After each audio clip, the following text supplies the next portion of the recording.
Hello, and welcome to this bonus episode of the Workwise for Screen podcast.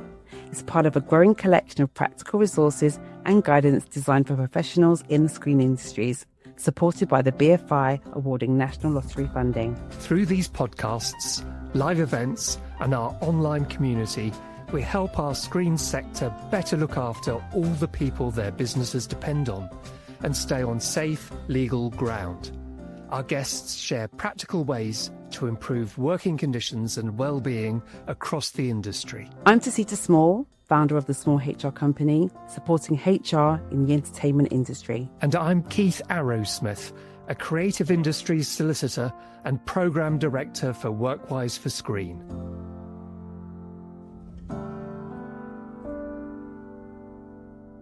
This episode is a highlight from our recent appearance at the Develop Brighton event back in July 2025, bringing together the UK games development industry to learn from each other, share ideas, and network. In this episode, we hear from Leon Killin, Strategic People Consultant at BalancePatch, a consultancy offering strategic operations and people-focused support to development studios in the games industry. In this episode, Leon tells us about one of the most crucial aspects of building successful creative teams, how to find the right people and bring them to your organisation effectively. Let's hear from Leon.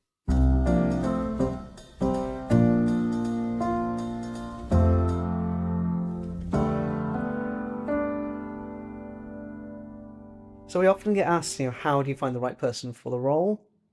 I think the reality within the games industry right now is it's very much a high-risk market.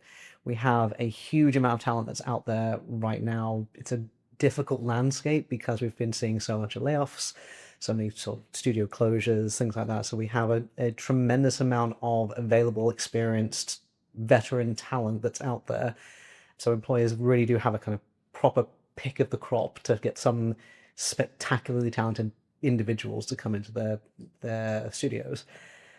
But when we're looking at sort of like when we're hiring the right person for the role, I firmly believe it's not just about what's on paper and what the skill set is, but really adding what you currently lack to also sort of build into a different team and not just going, we need this, and this, and it doesn't matter who it is. It should fully matter who you're bringing on board.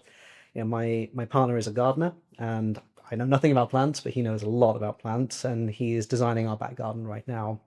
And he often kind of walks around and he's sort of looking at the trees that he's planted and then is looking for what's missing. So lots of questions about, okay, what colors do I want to see when I look out in the garden when it's blooming? And I actually think of sort of recruiting the right person as very similar. You want to look at what you're currently growing and not just how to add the same thing over and over, but what you can additionally grow that gives something new, something that is a different perspective, a different addition, because the more different perspectives you have and the different kind of skill sets you have that still fulfill the role, the better your products will be. There's also the kind of question like whether or not bias when you're recruiting is an issue and like how to avoid it. Bias exists everywhere. When you look at demographics, particularly within the games industry, Yuki have conducted various demographic surveys in the past, and I'm sure we will see more come out from the same in different organizations soon. But it does show that we are an overwhelmingly white industry. We are overwhelmingly cis and hetero male. And because of that, we tend to, not necessarily maliciously, but we do bake in a certain brand of bias where we say, this person looks like me and sounds like me. We naturally and are sort of trained to gravitate towards accents that sound like our own, which then creates class bias or geographic bias and things like that. Hopefully it's not a malicious bias, but it's bias nonetheless. And training ourselves to see that, to see past it, to develop more critical eyes about who we're talking to and how, but also making a plan within our interview processes and our pipelines to mitigate against bias is much better than just relying on one's own, like, I won't be biased kind of attitude. So, one place to start, for example, is your interview panel. Who is helping you to interview your potential candidates? Do you have women on your panel? Do you have anyone who's non-binary? Do you have folks who aren't white? Do you have folks who aren't straight? Anyone who is neurodiverse? All these kinds of different socioeconomic backgrounds help to then shape different discussions and different ways to interview people that you might not have considered before. Inviting juniors to come and join you in your interview panel. And I think also if you're interviewing someone who is from a marginalized background, they might feel better and ask different questions if they see someone like them on the panel. I've heard of tales where there's a woman being interviewed and she will ask, okay, this is a great interview that I'm having with you folks.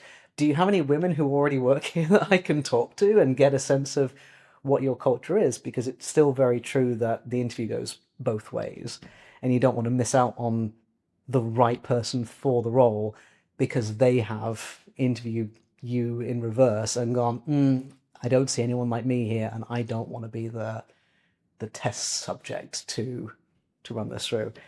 But I also think the way to avoid bias is to bake in reasonable adjustments as standard. I think it's really important to not just work with the archaic approach to recruiting and interviewing where we go, yes, I want you to feel anxious and just test your memory, and inevitably people get nervous and panic and they forget their best qualities, so then you don't see the best of them. So rather than wait for people to say, I'm neurodiverse or I've got a disability and I need my questions in advance, just give them in advance. Let your interviewees come to the interview with their best rather than having to panic and sweat about, what if I forget about this or that? Let them prepare, let them put their best foot forward, because you want to know what their skills and their personality and their contributions are more than what they can just remember under pressure. Is AI friend or foe of the recruiting process? I think it is neither a friend nor a foe. It should be a tool. It is very much, in my opinion, difficult to interpret. Personally speaking, and I am this is the one area I'm quite old school when it comes to recruiting. I personally read every single CV and every single cover letter that comes to me. And yeah, there's a chance that someone has used AI for it, and I could use AI to quote unquote read it myself. But again, to me, part of the process is someone out there has taken the time to apply for this job. I at least owe them my human eyes, is my opinion, to read it. Because I think the one of the issues with AI is it is not a human. It filters through purely on the text, and it can miss something because it's not looking for that special something. It is specifically excluding that special something. There's a potential risk in relying too heavily on it as a tool, both as recruiters, but also what that teaches our potential employees. It doesn't teach people to think critically on their own, but they are tools, and I think there are certainly ways to work smart, not hard with it.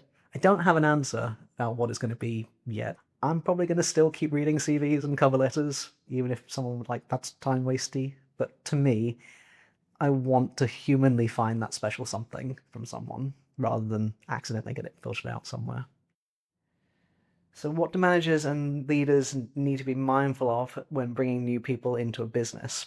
For games in particular, and I say this with love, we are an industry that has started to feel like it needs to know everything. And there's a great shame in being wrong or not knowing. And I do think that is also taken on by our managers and our leaders who don't want to be seen as weak or lack knowledge or seen to be not experts in the field.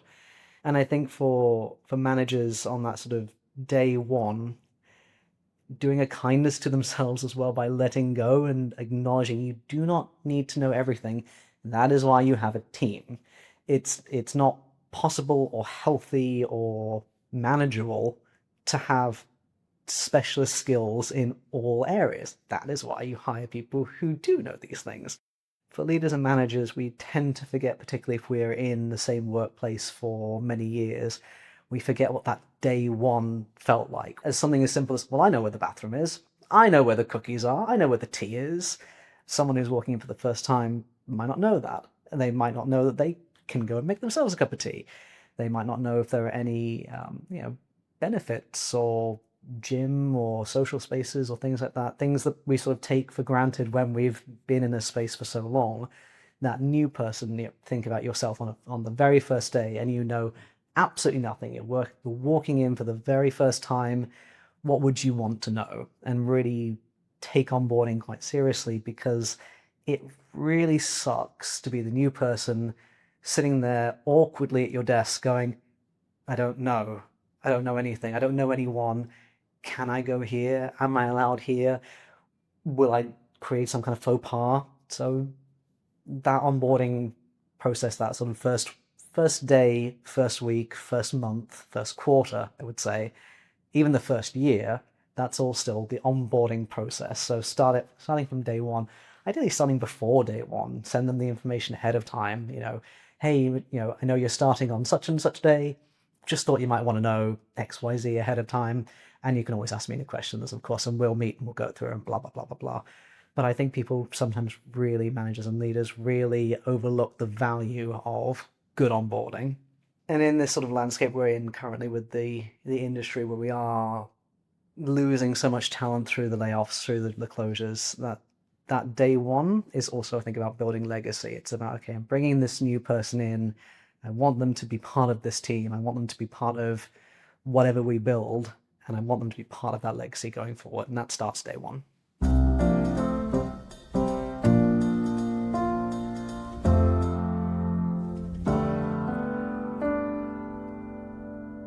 So when looking at recruitment, I suppose what was a really key takeaway was that it's not just about replicating what you already have or replacing like for like. It's looking about maybe gaps, looking at what you definitely had before and what works, but what could you add to the mix? Yeah, actually spending a little bit of time thinking about your recruitment process and what you're trying to achieve, not just fill a gap, but thinking about what kind of gap you might want to fill. So take a little step back and then perhaps build in a process that lasts not just for the recruitment phase, but carries on so that you've got something to build on for the next time you have to recruit. And it becomes something that feels much more comfortable as a process rather than an emergency because you happen to have something that needs to be done tomorrow. Yeah, I think it's something in looking at each role that you're hiring for in isolation, as well as looking at your overall process. Just because you've done it that way before doesn't mean it needs to be done that way again. The process within itself should be consistent, definitely. But just because you had, I don't know, X amount of interviews last time and a test and a presentation doesn't mean you need to do that again this time round. And the candidates will be different. It would be a shame to force people through the same process when the job or the job description or the candidates just don't fit. Why would you? So yeah, I think there's something really special about if you're going to invest in this recruitment process. Recruitment is the beginning, once you found the right person for you, that's where the onboarding starts. So you've now done a really lovely, robust recruitment process. You're about to offer. Here is now the key to how you're going to open your organization to this person. And that's where it starts. So the experience that person has the minute you offer them right through to way past the probation, maybe even, and is part of onboarding. And making sure you have the right tools in order to do that as efficiently as possible. We all are starting to embed AI into our processes and making sure we've got the right tools at the right level so we don't go all the way through an AI process, which will be just lacking that kind of personality and that passion that we want to bring to a process.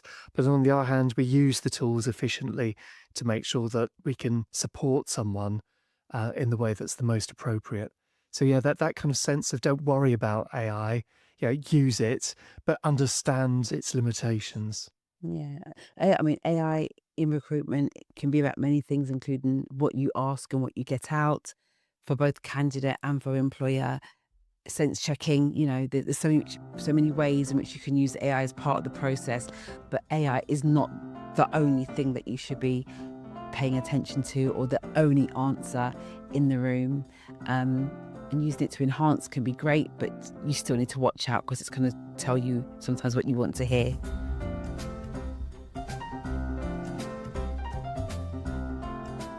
Thanks for listening to the Workwise for Screen podcast, supported by the BFI awarding National Lottery funding. Our online platform provides lots of easy to understand information and invites to our events. Visit our website at workwiseforscreen.org.uk and register for the latest updates. Please follow us on social media and join in this crucial conversation. And contact us with suggestions for future episodes, or if you can, support the programme in any other way. This podcast is produced by 1860. Music is by Benjamin Squires.